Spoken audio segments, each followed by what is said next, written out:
Welcome back to our look into preventing the fatal 4 construction hazards, which account for more than half of all construction fatalities. I'm Nick Walters, Vice President of Safety Engineering Services at SCT.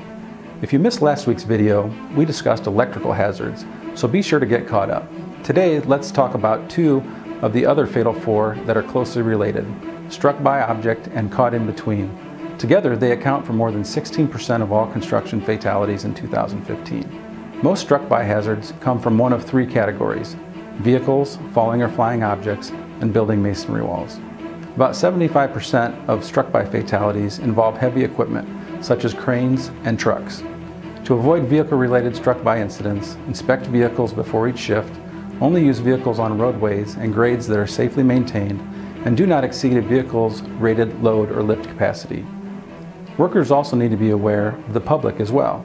If working near a public road, use all necessary traffic signs, barricades, or flaggers. Falling or flying objects have a number of sources, including cranes, hoists, and power tools. PPE such as hard hats and goggles offer good protection, but engineering solutions are more effective at avoiding debris. Avoid working underneath loads being moved or unsupported loads, and barricade dangerous, hazardous areas and post warning signs. Construction masonry walls also come with major risks, especially when jacks and lifting equipment are used to position slabs and walls.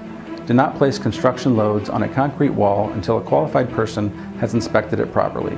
Short or brace structures until permanent support is in place, and only allow those essential to the construction to be in the area. As for caught in between hazards, excavation issues cause the most injuries. In fact, according to OSHA, excavation workers are twice as likely to be killed as construction workers performing other jobs. Don't take any shortcuts when completing excavation work. Make sure all excavation projects are overseen by a competent person who can recognize hazards and has the authority to take action and fix the problems. The competent person must also determine the soil type before anyone goes into the trench. If the trench is between 5 and 20 feet deep, a safety method must be used, either sloping, a trench box, or shoring. If it's deeper than 20 feet, then a professional engineer must design the worker protection system. At SCT, we offer an excavation competent person training course. By completing this 8-hour course, workers will be able to create and maintain a safe, OSHA-compliant environment for trenching and excavation workers. Join us next week as we wrap up our look at the construction industry's fatal 4. Thanks for watching.